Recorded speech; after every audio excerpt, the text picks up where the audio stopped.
You're walking into a room you've never been in before. New apartment. First time here. The realtor is talking, but you've stopped listening, because a wave just hit you. You've stood in this exact spot before. You've heard this exact sentence before. You already know, somehow, that she's about to point toward the kitchen. You haven't. You can't have. But your brain is insisting, with total confidence, that you have. 10 seconds later, it's gone. And you're left standing there wondering what just happened inside your own head. You call it déjà vu. You've probably had it 20, 30, maybe 100 times in your life. And you've probably assumed the same thing almost everyone assumes. That assumption is wrong, because déjà vu isn't your memory malfunctioning. It's your memory doing exactly what it's supposed to do. Déjà vu isn't one experience. Researchers have carved it into distinct types, and they don't feel the same at all. There's déjà vu, already lived, the most common form, where it's not just a place that feels familiar, it's a whole sequence of events, like you're rewatching a scene you starred in once before. There's déjà senti, already felt, a purely emotional echo, no visual trigger at all, just a sudden, unexplainable wash of familiarity. There's déjà visite, already visited. The eerie sense that you know your way around a location you've genuinely never set foot in, sometimes strong enough that people believe they could navigate it blindfolded. And then there's a fourth kind that most people never experience but that changes the entire scientific conversation, déjà vu as a warning sign, a symptom that shows up seconds before a specific, measurable event in the brain. 4 categories. 1 brain glitch, on the surface. But underneath, they point to at least 2 completely different machines running in your skull. Here's the part that should unsettle you. For one small group of people, déjà vu isn't a curiosity. It's a siren. In patients with temporal lobe epilepsy, déjà vu frequently arrives seconds before a seizure, an aura, in clinical language, generated by abnormal electrical activity firing through the exact brain region responsible for recognizing familiarity. Neurosurgeons have gone as far as electrically stimulating this region during awake brain surgery, and patients, mid-procedure, fully conscious, have reported the sensation switching on and off like a light, on command, tied to a single cluster of neurons. Which means déjà vu isn't abstract. It's not poetic. It is a specific, physical event, generated in a specific physical location, that can be triggered with an electrode. But, and this is the part that trips people up, the overwhelming majority of people who feel déjà vu have never had a seizure in their life, and never will. Somewhere between 60 and 80% of the general population reports experiencing it at least once. So if it's not a malfunction, what is it doing there? To answer that, scientists had a problem: you can't study something you can't reproduce. Déjà vu shows up uninvited, lasts somewhere between 10 and 30 seconds, and vanishes before you can hook someone up to a scanner. For decades, that made it almost unresearchable. It was folklore with a French name. The breakthrough came from a researcher named Akira O'Connor, who realized he didn't need to wait for real déjà vu, he needed to manufacture a convincing fake. Using something called the DRM paradigm, his team fed participants long lists of related words: bed, pillow, blanket, yawn, dream, carefully avoiding the one obvious word that ties them all together: sleep. Then they asked, "Did you hear the word sleep?" Participants would say no, correctly, the word was never said, but they'd report feeling like they had. A false pull of familiarity, with no actual memory behind it. That sensation, replicated on demand, in a scanner, for the first time gave neuroscientists a lab-grown version of déjà vu. And what it revealed rewired the entire theory. Here's the chain, piece by piece.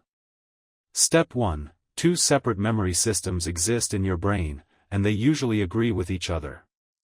One system, rooted in the hippocampus, handles recollection, actually retrieving specific details of a past event. The other, rooted in a neighboring region called the rhinal cortex. Handles familiarity, a fast, gut-level, "I know this" signal that fires before recollection even has time to catch up. Step 2, normally, familiarity fires, and recollection backs it up with actual evidence a fraction of a second later. Match confirmed. No conscious event registers at all, it just feels like ordinary recognition. Step 3, sometimes, familiarity fires. A false alarm, triggered by some genuine but irrelevant overlap between the new scene and an old memory, maybe the furniture layout, maybe the angle of light, but recollection searches and finds nothing to back it up. Step 4, this is the critical piece. In O'Connor's brain scans, the region that lit up during induced déjà vu wasn't the memory center at all, it was the frontal cortex, the area responsible for decision-making and conflict resolution. Step 5. That means déjà vu isn't the memory system firing incorrectly. It's the checking system stepping in, noticing the mismatch, and flagging it, sending you a subjective signal that says, something here doesn't add up. Follow that chain all the way through, and déjà vu stops looking like a bug in your memory. It starts looking like a receipt from a system that's working exactly right. Here's the inversion, stated plainly: déjà vu is not your memory lying to you. It's your brain catching itself almost lying to you, and correcting course in real time. Think of it like a spam filter for memory. Most of the time, your inbox runs silently, real emails land, junk gets quietly deleted, you never see the process. But every so often, something borderline shows up, and the filter flags it for you: this looks suspicious. Take a look. Déjà vu is that flag. Your familiarity system says, "I've seen this," your recollection system checks the archive and comes back empty, and your frontal cortex, the spam filter, surfaces the conflict to your conscious awareness instead of silently resolving it one way or the other. This reframes the entire phenomenon.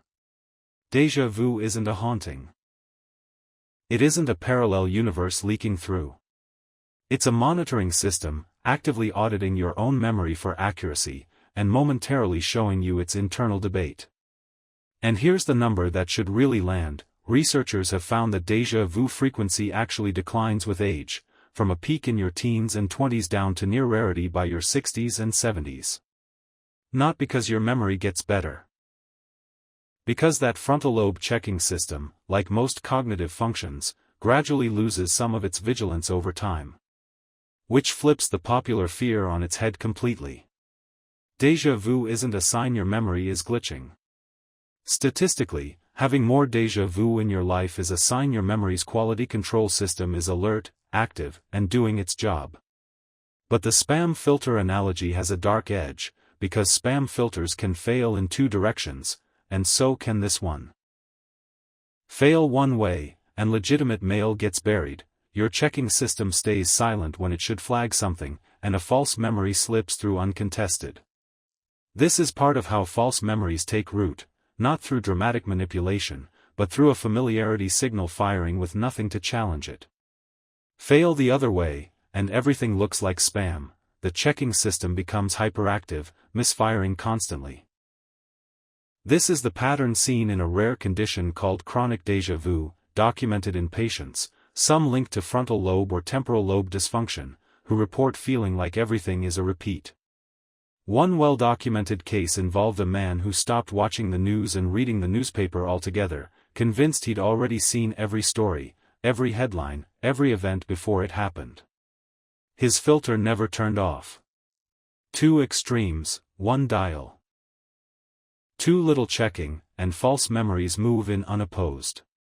Too much checking, and reality itself starts to feel like a rerun you can't escape. Most of us live comfortably in the narrow, healthy middle, which, statistically, might be exactly why déjà vu shows up rarely and briefly instead of constantly.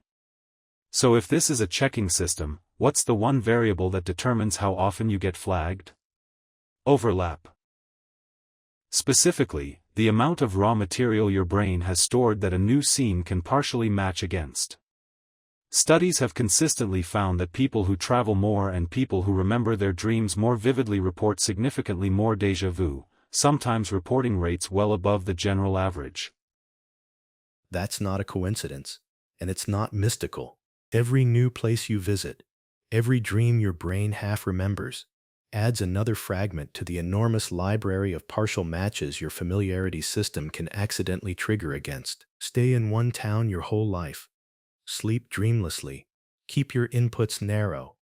And your checking system rarely has anything ambiguous to flag.